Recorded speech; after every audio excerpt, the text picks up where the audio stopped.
সালাম আলাইকুম। এই মুহূর্তে রাজনীতির মাঠ তোলপাড়।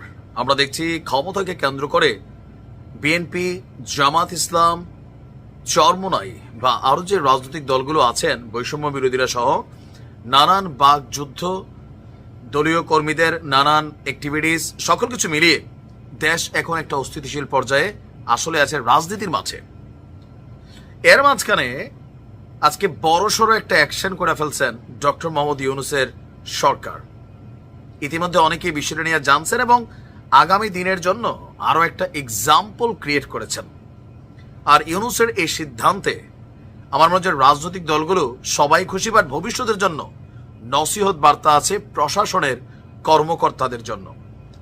দেখেন, একজন ডিসি হওয়া চারটিখানি কথা না। একজন মানুষের কর্মজীবনের প্রধান একটা টার্গেট থাকে, কোন একটা পর্যায়ে তিনি একজন জেলা প্রশাসক হবেন, একজন জেলার গার্জিয়ান হবেন। কিন্তু গার্জিয়ান হয়ে যদি কোনো ধরনের অনৈতিক কাজে জড়ান, তাহলে পানিশমেন্ট কি হবে? আগামী দিনের নির্বাচনগুলোতে যদি কোনো রকম খেলাধুলা করেন, পানিশমেন্ট কি হবে? এক্সাম্পল কিন্তু তৈরি হয়ে গেল। বিগত 3টি সংসদ নির্বাচন 2014, 18 এবং 24, এই 3টা নির্বাচনে দায়িত্বে থাকা 22 জন ডিসিকে বাধ্যতামূলক অবসরে পাঠিয়ে দিয়েছে আজকে সরকার।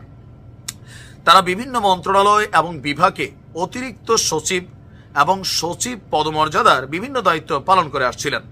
আজকে জনপ্রশাসন মন্ত্রণালয়ের এক বিজ্ঞাপনে আমরা এই সিদ্ধান্তের কথা দেখলাম। আমাদের জনপ্রশাসন মন্ত্রণালয়ের জ্যেষ্ঠ সচিব মোহাম্মদ মোখলেছুর রহমান বলছেন, সম্প্রতি জনপ্রশাসন সংক্রান্ত আপনার একটা নির্দেশনা আসছে। সরকারের পক্ষ থেকে একটা কমিটি গঠন করা হয়েছে, সেখানে 4 জন উপদেষ্টা আছেন। এই কমিটিতে মন্ত্রিপরিষদ সচিবও রয়েছেন, আর তিনি নিজে আপনার সাচিবিক দায়িত্বে আছেন।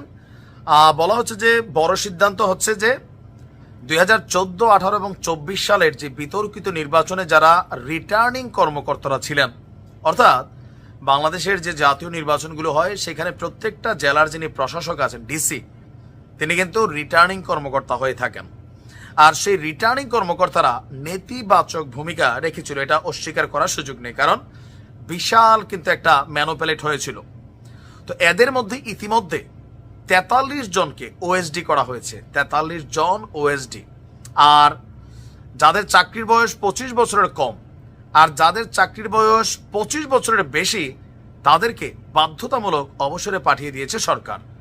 আজ এরকম 22 জন সাবেক ডিসিকে বাধ্যতামূলক অবসর দেওয়ার আদেশ জারি করা হয়েছে। বলা হচ্ছে যে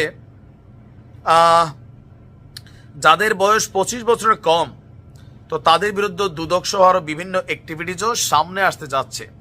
সাবেক ডিসিদের বাইরেও অন্যান্য কর্মকর্তাদের বিষয়েও আপনার যাদের নামে দুর্নীতির অভিযোগ আছে অথবা আইনের বাইরে গিয়ে অতিরঞ্জিত কর্মকাণ্ড করেছেন, তারাও চাকরি বিধি অনুযায়ী সাজা পাবেন। তো আমরা মোটামুটি যতটুকু বুঝতে পারছি যে আপনার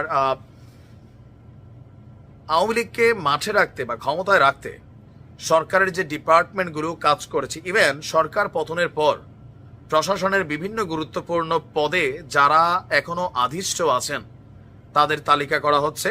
ইভেন তাদেরকে বেছে বেছে আউট অফ মার্কেট করে দেওয়া হবে। আর এতে অনেক ডিসিদের মধ্যে ভয়ও কিন্তু ঢুকে গেছে।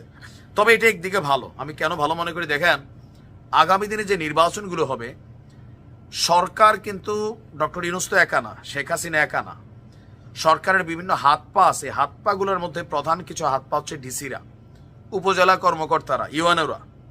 তারা যদি দুর্নীতিগ্রস্ত হয়ে যায়, টাকা পয়সার লোভে নির্বাচনকে ম্যানুপুলেট করে, তাহলে এই দেশে কখনোই নির্বাচন সুষ্ঠু হবে না। এটা আগামী দিনের জন্য একটা কঠিন সবক হিসাবে রইল। ভালো থাকুন। আসসালাম।